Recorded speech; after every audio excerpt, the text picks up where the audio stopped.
Hello and welcome, and in today's video I'm going to be showing you the top 10 best arc travel mounts, so let's get straight into it. In at number 10 I've decided to put the Rock Drake, as I find this is actually quite an effective creature for travel if you utilize it on the right maps. Yes, it doesn't fit into every situation where you may want this thing, but to be honest, if you get one and you use it for travel, especially on Aberration, it's like your only choice really on that map without any kind of transfers of things like Bloodstalkers and Maywings and all of that.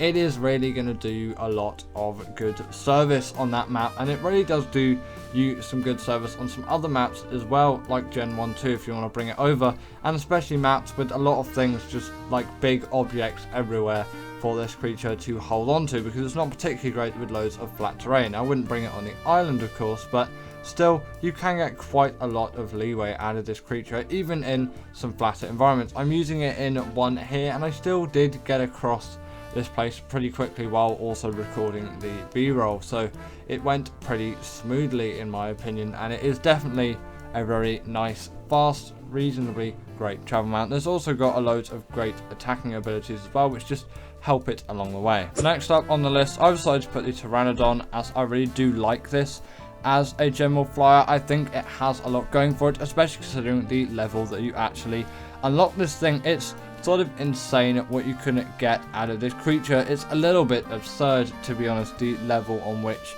this creature is actually unlocked, as you would expect it to be unlocked way later into everything. But honestly, for level 38 saddle, this is one of the best flyers, or just travel mounts in general, that you can get, and I think nothing really else can compete with it, unless you're obviously on Gen 1 and Aberration, where you simply can't use Pteranodons. But you know, we're going to exclude those for the time being, as the majority of maps do allow flyers, and for all of those, which is obviously most of them, you're going to have a very good time with this mount. They're quick and easy to tame. You can simply do it with a bowler. You'll have no issues whatsoever, at least I haven't. The only real difficulty is getting that saddle, as you know, that chitin and keratin can be a little bit of a nuisance to get sometimes, but apart from that, it's totally fine. Continuing on the list, I've decided to put the Crystal Wyvern, as I find this is an effective mount just generally for all of that flying. Yes, you can use normal wyverns as well, but I just prefer the Crystal Wyvern. It's not necessarily that they're better in terms of a travel perspective, but I do vastly prefer the taming of these creatures. It's much easier. You only need to be level 60, which can be simply done with a note run, and then you knock out one of these things to get some primal crystal, and then passive tame one. My favourite is the Blood Crystal Wyvern. Comment down what your favourite is, as I definitely like to know, because you know, we all have a favourite wyvern, I think, at the end of the day, unless you've never used them before, especially in the Crystal Wyverns, I find, because their abilities are just so cool. The Ember Crystal Wyvern is one which is quite highly rated too. It has the same speed, mobility and rubbish turning circle as a normal wyvern, but they are really effective travel mounts, being like some of the fastest flyers in the game. I'm not including gliding abilities into that factor, just straight flying. The wyverns are some of the fastest out there, so they really do deserve this spot in my opinion, as I feel like, you know, they can be used quite effectively for a lot of travel scenarios. Coming up in the number 7 spot is the Snow Owl. This is the first glider, quote unquote, apart from the Rock Drake that we've had on the list, and this is one where I find it is a really effective traveler. It is a basic knockout tame, and you'll have no issues with that whatsoever. You simply need to head over to the snow biome on Extinction, and I think they spawn on Fjorda as well, so if you don't have Extinction, hop over to there, and I think you'll find them on that map. They obviously have that sort of dive bomb ability like the Griffin. The Griffin isn't on this list, but I'll give it a brief honorable mention. You could slot it in the same spot as the Snow Owl. They are quite similar when it comes to traveling abilities. It's just the Snow Owl is my preferred creature. I find them a little bit easier to tame, and I like some of their other abilities along with it, but obviously they're very quick flyers because of that dive bomb ability. Also feel it's a little bit more fluid than the one that the Griffin's got. That's probably merely a placebo, but we'll go with it. They also do have a kind of heat-seeking UV ability sort of thing, where you can go around and scout out all kinds of just organisms that give off heat. That can be used in whatever scenario you may need to apply it to. It sort of acts as night vision as well in some cases. Then obviously they can heal up creatures. You just need to level up their stamina more if you want to heal those creatures up for longer.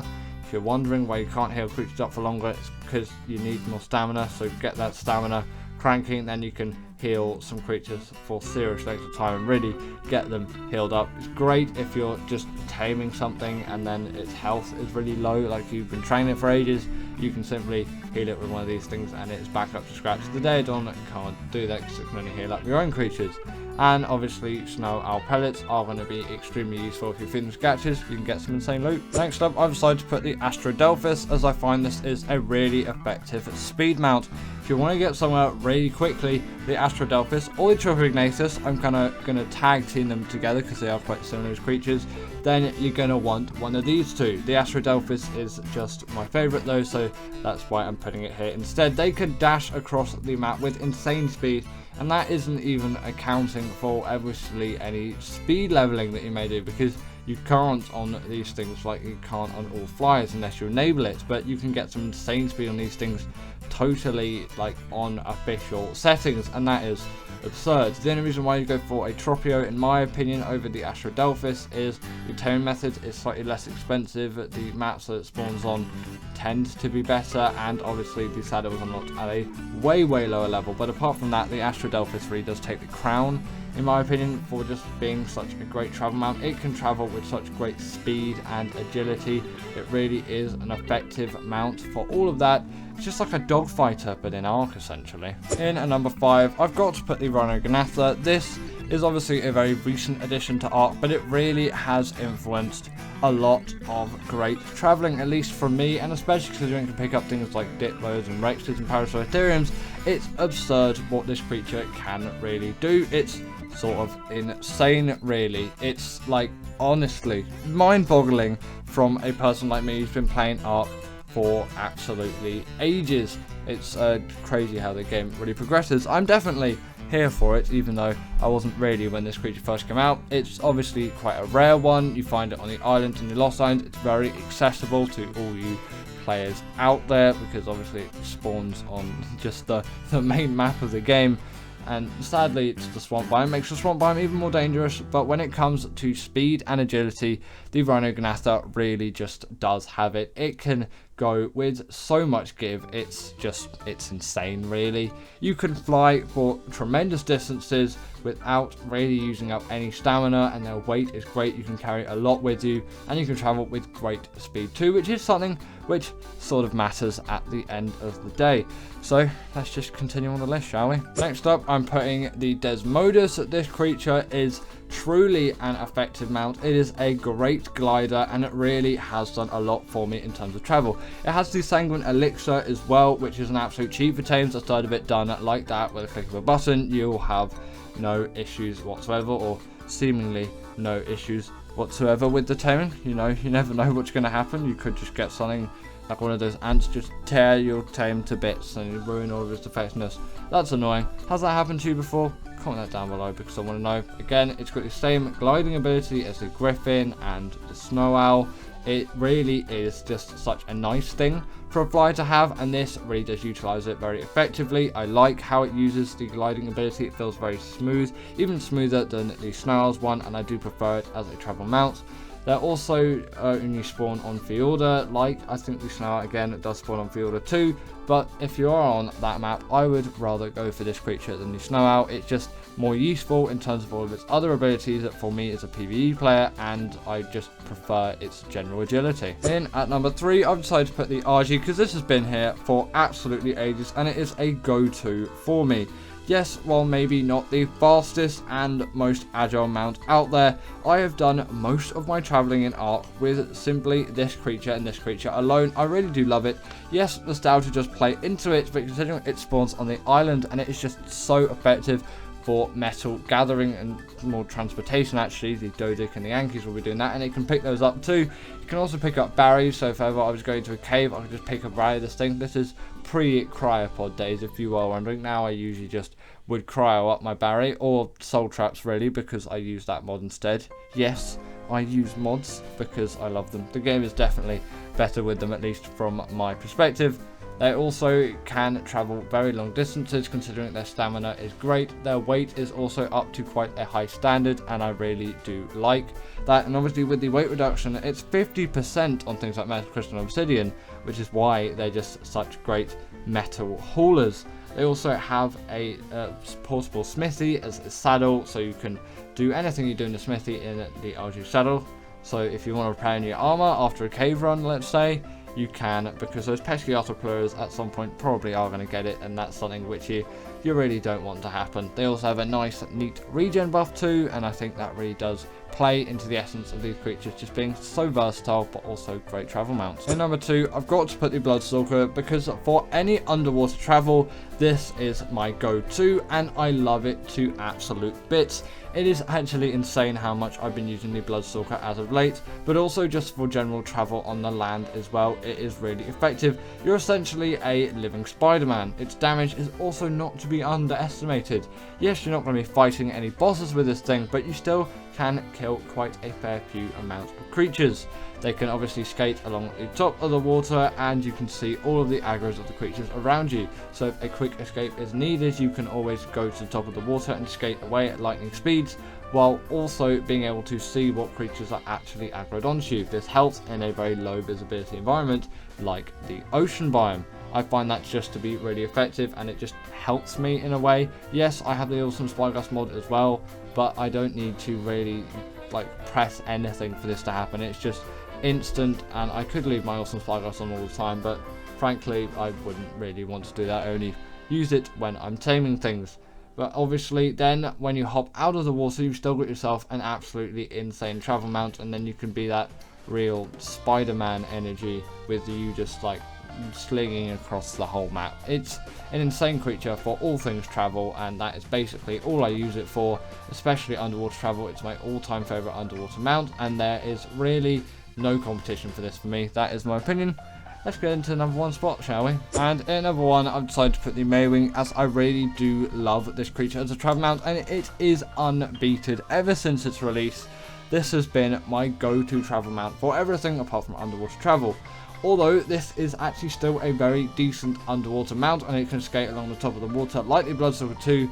The Bloodstalker simply does a better job in that regard, but if I quickly need to dip in for something, the Maywing will definitely do the job with absolute ease. The saddle is unlocked at level 18, which is insanely early, so you can be getting these things basically as soon as possible. I think they spawn on Fjorda as well, but I usually go to Gen 2 to tame those things because I have the DLC and I just know they're there. Never tame one on Fjorda, but I think I've heard at some point that they have been on the map. I really am extremely unknowledgeable with Fjorda. Actually, I should probably look up all the creatures that are on that map and then converse with you in future top 10 videos. Either way, these things act as a portable feeding trough too, which is just absurd. It's a really nice ability for them to have. The animation is disturbing, but you know, we'll stick with it.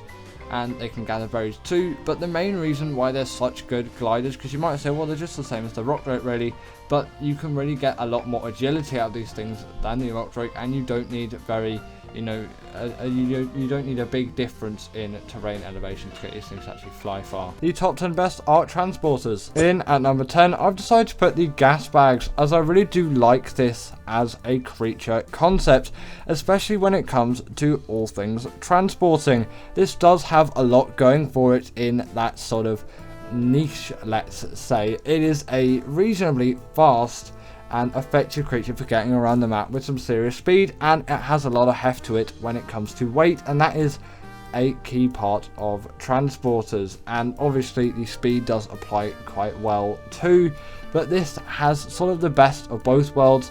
The only reason why it's not particularly high on the list is they can be an absolute pain to tame with them glitching all over the place, and on top of that as well, they can take a little bit of getting used to in terms of flying these things for the first time. I definitely didn't have the best time on recording this B-roll because it was a couple months back when I really didn't fly these things a lot. I think it was a good 6 months back actually when I recorded this.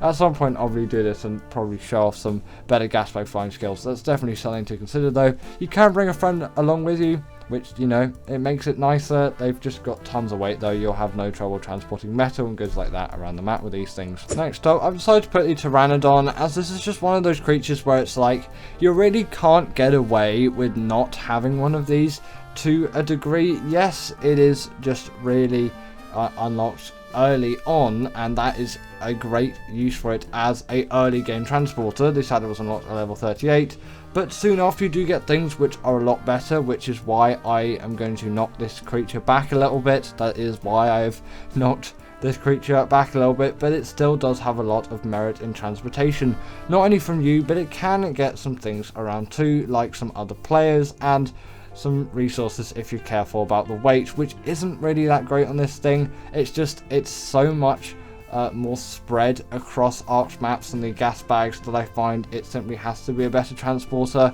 It's got more access and you unlock it way earlier on. Its tame method is way simpler, simply just a bowler and some tranks. So it's another good transporter, but maybe look for something else if you're at a higher level. Next up, I've decided to put the Snow Owl, and this is one of those creatures where it has the gliding ability. Is very easy to tame. It spawns on Fjorda as well as Extinction, so don't get too miffed about the map. Not sure about the gas bags actually, but I think that might have a Fjorda appearance somewhere along the lines. But yeah, this is mainly an Extinction creature. I usually tame it on Extinction, but you can do it on Fjorda too. It has the gliding ability, which really does just boost it as a transporter. It adds just so much speed and agility to this creature, although it can't dive bomb attack like the Griffin, which is later on in today's list. It still can do quite a lot when it comes to traveling quickly. It may not seem like a very fast flyer just going around normally. It's only slightly faster than RG, at least from just observations that I've done. When you do this, it is just such a great flyer and transporter just for all goods. Its weight is very decent too, so is its stamina, and it's got loads of other wide uses too, like this sort of UV. I mean, no, it'll be no, it won't be UV because wrong ray. I'm thinking infrared. There we go. That's heat. UV is that's too high on the electromagnetic spectrum. Sorry, not physics lesson we want here. Either way, back to Arc. Talking about stamina too, they've got tons of it, and that is great, especially for healing up creatures, because the more stamina they have, the longer they can heal for. Their pellets are also great with gachas, and that is just something which I really like about these creatures, and I really like them as a whole. Great transporters, easy to tame, and got some other uses along with them too. In at number 7, I've decided to put the Desmodus. This is one of those creatures where it spawns on Fjorda, and there is a lot going for it other than its transporting abilities, like Sanguine Elixir and the Blood Bag Farms. Just absolutely fantastic ability to have. But again, it has that gliding ability like the Snow Owl. It may not appear to be the fastest flyer right off the bat, although definitely faster than the Snow Owl in general flying. That glide sort of dive bomb thing, which the Griffin also has, again, we will get onto that later. It really does make this thing an even better flyer, but it has a lot of agility and mobility in some other areas too, like the fact that it can grapple onto any kind of wall or vertical surface with absolute ease, even ceilings actually. Just make sure not to press space after you do this. I mean E, not space, because you will fall off your mount, and I'm sure someone's done it before. Just don't make that mistake. Continuing on, I've decided to put the Bloodstalkers. This is my all-time favourite underwater travelling mount as a whole. I love it for all of its underwater travelling needs. At least from my perspective, it really does excel in this aspect. It is a truly remarkable tame for everything like that, but also on the surface too, it really is a great one. But let's talk about why it's so good in the water first. Firstly, actually, not to do with the water, it can glide along the top of the water, and although it's not going to be in the water at the time, it can offer some quick escapes at points where you may need it most. You can also see all the aggros of the creatures around you in a low visibility environment such as the ocean. This is going to be an extremely helpful one, at least it is for me. I'm not blind or anything, but you know, it just helps to know if the creatures are actually aggro onto you or they're just being, you know, as they are, just sort of NPC things just wandering around and giving you no business or attention whatsoever. But then as soon as you hop out of the water, which is extremely mobile and diverse, and you've got all of that extremely mobile, diverse mobility on land as well, and that is going to hugely benefit it as a creature, and I really love all of its mobility. It deals a reasonable amount of damage too, which people don't give it enough credit for. You are essentially just Ark's version of Spider-Man, and that is also just just really cool. In at number 5, I've decided to put the Astrodelphis and the Tropignathus as a little mention here as well, as I really do love these two creatures as transporters. They can get a lot of goods from A to B, especially considering their ridiculously fast speed. The only thing that really does hold them back is fuel is required for this to actually work, and they can be a little bit of a pain to tame. Yes, the both of them. The Astrodelphis, I would say, is maybe slightly harder, definitely more expensive, and the saddle is something which you're going to be spending a lot more time getting up to, but you know, it's still not really the end of the world with a creature like this. You can get quite a significant amount done in terms of, you know, traveling around, and also you can get quite a significant amount done in terms of taming these things, especially on Gen 2, as element is like absolutely everywhere. You can get tons of it in the space biome, you'll have no issues whatsoever. So on that map, they're relatively cheap. I think you can get them on Fiorda as well. They definitely do suit the map nicely. I like them for all of that. They are really great creatures, they're really fast. Just be careful about those requirements, because that's probably the only thing that's really going to be holding you back when using a creature like this one. Now, in number 4, I've decided to put the Griffin. Maybe you want to see it higher, but for me, this is where I put it in terms of transporters. It has the dive bomb ability, which can deal tons of damage, sort of as it suggests in a way, but that really does attribute it to being quite a nice flyer. This isn't its default speed, by the way. It's been sped up quite a lot here, as I had this really insanely movement speed cranked Griffin, because yes, I use speed levels, I'm that kind of person, and I really love a fast Griffin. It can get a lot done for me, but even at basic speeds, with that dive bomb, you just get an insane amount of acceleration. It actually really is absurd what you're getting of a creature like this, and in just general PvP terms, they are great PvP creatures, but for PvE use as well, they're one which many players do attribute to some of the best. They are truly great in my opinion. Also for doing wyvern trench runs, you're going to have no issues with using something like this. For dealing damage, you're going to have no issues with using something like this, and for transporting goods around the map, considering their great weight and general overall stamina and speed, you're going to have no issues with that whatsoever. In at number 3, I've decided to put the Argent, as I find this is, it's just been in the game for a while, okay? Maybe you think the Griffin is a better transporter, but when it comes to things like Metal, Crystal and Obsidian, little can beat the RG. It has been in the game for so long, and it has been carrying it ever since its release. While maybe there's some other creatures, and obviously evidently better creatures for transportation than the RG, considering the creatures which are higher on the list, it's only making the number 3 spot. Still very good. I think this is where it really does need to be, for the fact of how much is just done over all of Arc, and the fact that you get 50% weight reduction on things like Metal, Crystal and Obsidian.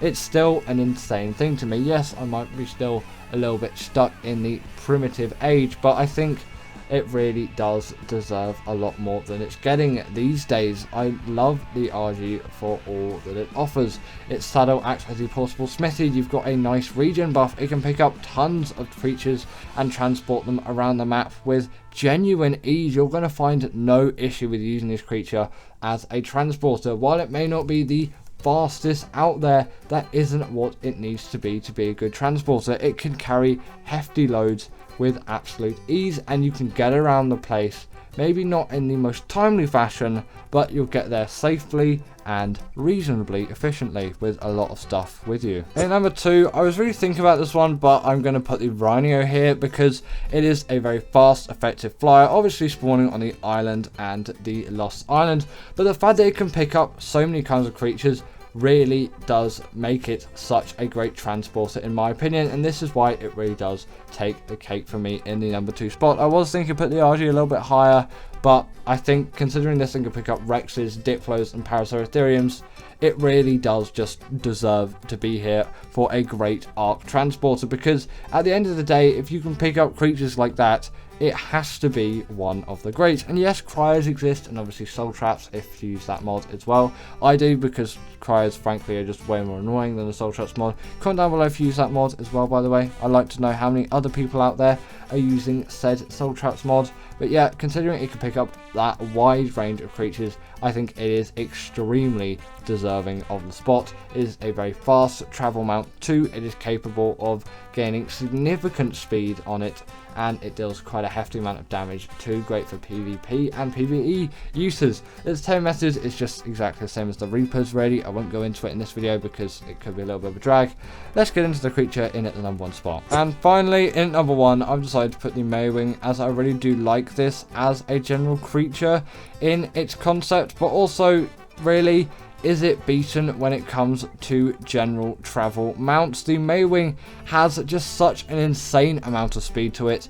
I think it really is unbeaten when it comes to transporters. Maybe it doesn't have the highest weight out there, but it can transport any kind of baby of any size along with it, which is something which can't be said about the Rhinognatha. It can about the Gigantoraptor, but that is not making the list today. I think all the creatures here do definitely succeed that in terms of transporting ability. So you can do all of that, but you can still get quite a lot around with you with like relative ease and across a very long distance in a very short amount of time, because again, Maywings are really the kings of travel when it comes to it.